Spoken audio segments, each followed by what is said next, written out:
Next है इसमें संवैधानिक मुखिया के रूप में भूमिका। ब्रिटेन की शासन प्रणाली में सम्राट की संवैधानिक मुखिया के रूप में भी काफ़ी महत्वपूर्ण भूमिका है। जैसा कि हम पहले पढ़ चुके हैं, ब्रिटेन में संसदीय शासन प्रणाली है और संसदीय शासन प्रणाली में देश में 2 मुखिया होते हैं, एक राज्य का मुखिया और एक सरकार का मुखिया। ऐसे में ब्रिटेन में जो राज्य का मुखिया है वो सम्राट है और वो पैतृक आधार पर इस पद पर आते हैं। दूसरे देशों में हम देखते हैं तो जो राज्य का मुखिया है वो जनता द्वारा प्रत्यक्ष या अप्रत्यक्ष रूप से निर्वाचित होते हैं। जैसे हम भारत की बात करें तो भारत में ये जो शासन का मुखिया या राज्य का मुखिया है वो पद हमारे देश में राष्ट्रपति का है और वो जनता द्वारा अप्रत्यक्ष रूप से निर्वाचित होते हैं। तो संसदीय शासन प्रणाली में जब विधान पालिका कोई भी विधेयक पारित करती है तो फिर वो विधेयक इसी शासन के मुखिया के पास जाता है और उसकी स्वीकृति के बाद ही वो विधेयक कानून बनते हैं और लागू होते हैं। तो ऐसे में इंग्लैंड में भी लॉर्ड सदन और कॉमन सदन जो विधेयक पारित कर देते हैं वो सम्राट के पास जाते हैं और सम्राट की स्वीकृति के बाद ही वो कानून बनते हैं और लागू होते हैं। सम्राट द्वारा ही प्रधानमंत्री और अन्य मंत्रियों की नियुक्ति की जाती है। प्रधानमंत्री के परामर्श पर जो विधान पालिका का निम्न सदन है, कॉमन सदन, सम्राट को यह अधिकार है कि वो निश्चित समय से पहले भी इसको भंग कर सकता है। यदि इंग्लैंड में संसदीय शासन प्रणाली होने के कारण सम्राट का पद ना हो तो वहाँ संवैधानिक मुखिया के रूप में एक ये व्यवस्था करनी पड़ेगी कि उस पद के लिए फिर या तो राष्ट्रपति का पद वहाँ पर स्थापित करना पड़ेगा और उसके लिए व्यवस्था आगे ये भी करनी पड़ेगी कि जो राष्ट्रपति है वो प्रत्यक्ष रूप से निर्वाचित हो या जनता द्वारा अप्रत्यक्ष रूप से निर्वाचित हो। माने पद तो 2 ही रहेंगे, एक शासन का मुखिया और एक सरकार का मुखिया। और ऐसा पद यदि जनता द्वारा निर्वाचित पद इंग्लैंड में हो तो वो ब्रिटिश सम्राट का जो पद है उससे कोई ज़्यादा उपयोगी सिद्ध नहीं होगा। और इंग्लैंड की हम बात करें तो इंग्लैंड का जो संविधान है 1300-1400 साल पुराना है और शताब्दियों से राजतंत्र की जो संस्था है वो ब्रिटेन में स्थापित है और वहाँ के जो लोग हैं वो इस संस्था के प्रति हार्दिक स्नेह और सम्मान रखते हैं अपने मन में। संसदीय शासन प्रणाली में संवैधानिक मुखिया की आवश्यकता तो अनिवार्य है और ब्रिटेन में ये काम सम्राट आसानी से कर ही रहे हैं। उस आवश्यकता को सम्राट का जो पद है उसके द्वारा पूरा किया जा रहा है। नेक्स्ट है इसमें एक मध्यस्थ के रूप में भूमिका। ब्रिटेन में जो सम्राट है उसका राजनीति से कोई प्रत्यक्ष या अप्रत्यक्ष संबंध नहीं है। उसके लिए इस बात का कोई महत्व ही नहीं है कि कौन सा राजनीतिक दल सरकार चलाता है। राजनीति रहित जो सम्राट का पद है उसी वजह से ही सम्राट के लिए लोगों के मन में विश्वास और सम्मान बना हुआ है। ऐसी स्थिति में सम्राट एक निष्पक्ष मध्यस्थ के रूप में किसी भी तरह का मतभेद हो, चाहे वो सत्तारूढ़ दल और विपक्षी दल में कोई मतभेद है किसी विषय पर या कॉमन सदन और लॉर्ड सदन में कोई मतभेद है, उनको दूर करने में अपनी अनौपचारिक भूमिका भी अभिनीत कर सकता है। नेक्स्ट है इसमें सामाजिक क्षेत्र में भूमिका। ब्रिटेन का सम्राट सामाजिक क्षेत्र में भी काफ़ी महत्वपूर्ण भूमिका अभिनीत करता है। 14वीं शताब्दी से लेकर वर्तमान समय तक सम्राट और जो शाही वंश के लोग हैं वो सामाजिक नेतृत्व प्रदान करते आ रहे हैं, चाहे वो नैतिकता का क्षेत्र हो, कला है, साहित्य है, फैशन है। इन सब के संदर्भ में आदर्श भी सम्राट या शाही वंश के अन्य लोगों द्वारा ही स्थापित किए जाते हैं और ब्रिटेन के जो रूढ़िवादी स्वभाव के लोग हैं उन आदर्शों से प्रभावित होते हैं और उनको फॉलो करते हैं। जैसे कि 1939 में राजकुमारी रोज जो अब महारानी एलिजाबेथ द्वितीय है और उसकी छोटी बहन राजकुमारी मार्गरेट ये शाम को सैर करने के लिए जाया करती थी। वहाँ इंग्लैंड में ये परंपरा है कि लोग हैट पहनते हैं जब सैर करने जाते हैं, तो इन दोनों ने बिना हैट पहने सैर करने जाना शुरू कर दिया। तो उनको देखते हुए जो ब्रिटेन के अन्य बच्चे थे उन्होंने भी हैट पहनना बंद कर दिया। तो उससे क्या हुआ कि जो हैट का कारोबार करते थे, फैक्ट्रियां थी, चाहे जो भी किसी भी तरह का जो व्यापार करते थे बनाने का, इसकी मैन्युफैक्चरिंग का, वो सभी सम्राट के पास पहुंचे और उन्होंने ये कहा कि हमें बहुत लॉस हो रहा है, हमारा काम बंद हो गया है, आप अपनी बच्चियों से कहिए कि वो फिर से हैट पहनना शुरू करें। और सम्राट ने जब अपनी बेटियों से ये कहा और इन दोनों बच्चियों ने फिर से सैर पर जब जाने लगी तो हैट पहनना शुरू कर दिया, तो लोगों ने भी फिर से हैट पहनना शुरू कर दिया। तो इस प्रकार के कुछ उदाहरण हैं जो इस तथ्य के प्रतीक हैं कि ब्रिटेन का सम्राट और शाही वंश सामाजिक नेतृत्व करने में भी अपनी महत्वपूर्ण भूमिका अभिनीत करता है। नेक्स्ट है इसमें कॉमन सदन को भंग करना।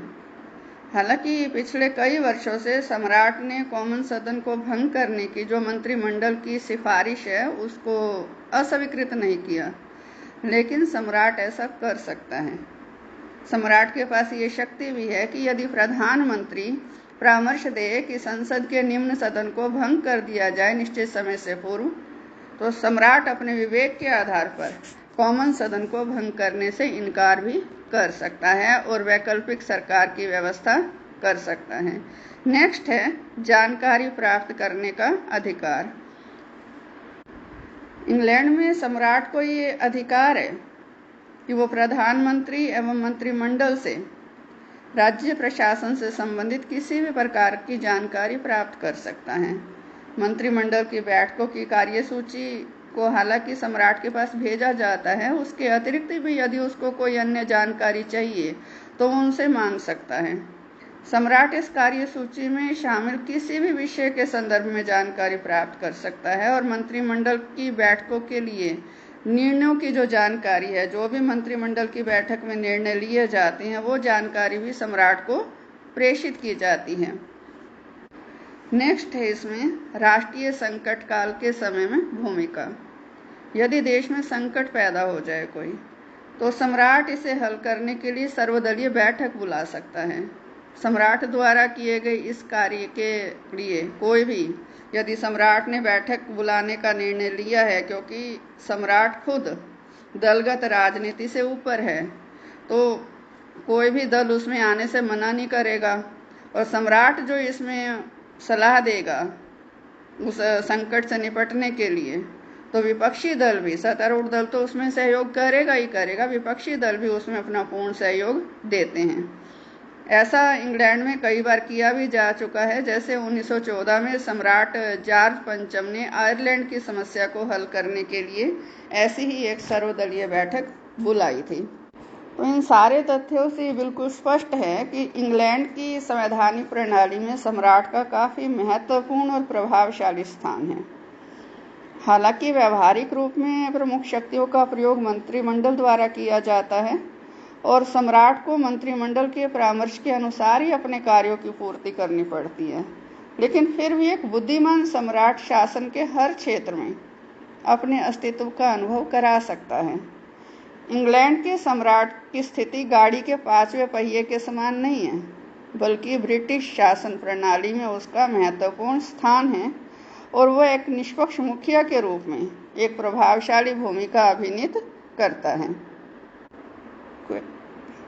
एग्जाम में कई बार सम्राट की भूमिका के साथ ये पूछ लिया जाता है कि इंग्लैंड का सम्राट कोई गलती नहीं करता, इस कथन की व्याख्या करो। तो ऐसे में ये हमने इसकी भूमिका के पॉइंट्स दिए हैं, उसके बाद हम 3 पॉइंट्स इसमें और जोड़ेंगे, जिसमें हम ये बताएंगे कि किस आधार पर यह कहा जाता है कि इंग्लैंड का सम्राट कोई गलती नहीं करता।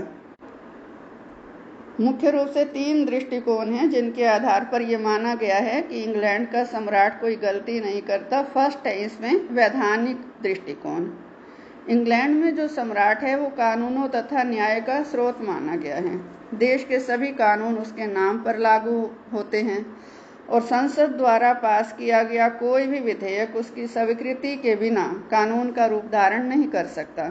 इंग्लैंड में सम्राट को कानून से श्रेष्ठ समझा जाता है और किसी भी कानून की अवज्ञा करने के आधार पर उसके विरुद्ध किसी भी न्यायालय में कोई कानूनी कार्रवाई नहीं की जा सकती।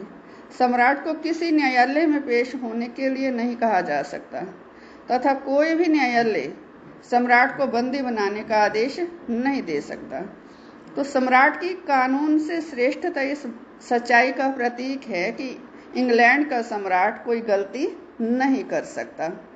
कहने का अभिप्राय यह है कि सम्राट अपने किसी भी कार्य के लिए किसी भी कानून के आधार पर किसी भी न्यायालय के प्रति उत्तरदायी नहीं है। नेक्स्ट इसमें है संवैधानिक दृष्टिकोण। संवैधानिक दृष्टिकोण से इस कथन का अर्थ यह है कि इंग्लैंड का सम्राट देश का नाम मात्र का मुखिया है और वह अपनी शक्तियों का प्रयोग अपनी इच्छा अनुसार कभी भी नहीं करता। सैद्धांतिक रूप में सभी शक्तियां बेशक से सम्राट में केंद्रित हैं, लेकिन व्यावहारिक रूप में सम्राट अपनी शक्तियों का प्रयोग मंत्रिमंडल के परामर्श के अनुसार करता है। सम्राट के हर कार्य पर संबंधित मंत्री के प्रति हस्ताक्षर काउंटर साइन अवश्य होते हैं और वह मंत्री ही उस कार्य के लिए उत्तरदायी होता है। तो इसका अर्थ क्या हुआ कि जब सम्राट ने अपने सभी कार्य मंत्रियों के परामर्श के अनुसार ही करने हैं, तो फिर सम्राट के द्वारा गलती किए जाने का प्रश्न ही उत्पन्न नहीं होता। नेक्स्ट है इसमें राजनीतिक दृष्टिकोण। सम्राट कोई गलती नहीं कर सकता, इस कथन के राजनीतिक दृष्टिकोण से ये अर्थ लिया जाता है कि सम्राट किसी मंत्री या अधिकारी को गलत काम करने की शक्ति नहीं दे सकता। कोई मंत्री या अधिकारी सम्राट के किसी आदेश का आश्रय लेकर अपने गलत कार्य को उचित सिद्ध नहीं कर सकता। कोई मंत्री यह तर्क देकर अपने गलत कार्य के लिए दोष से मुक्त नहीं हो सकता कि ऐसा सम्राट ने कहा था कि करना है, इसलिए मंत्री ने ये कार्य किया, माने सम्राट के आदेशानुसार उसने कार्य किया है। ये उसका जो तर्क है वो किसी भी आधार पर मान्य नहीं होगा। तो इस सारे के आधार पर यह निष्कर्ष निकलता है कि ब्रिटिश सम्राट किसी भी शक्ति का प्रयोग व्यक्तिगत रूप से नहीं करता। इस कारण से ये कहा जाता है कि ब्रिटेन का सम्राट कोई गलती नहीं कर सकता। धन्यवाद।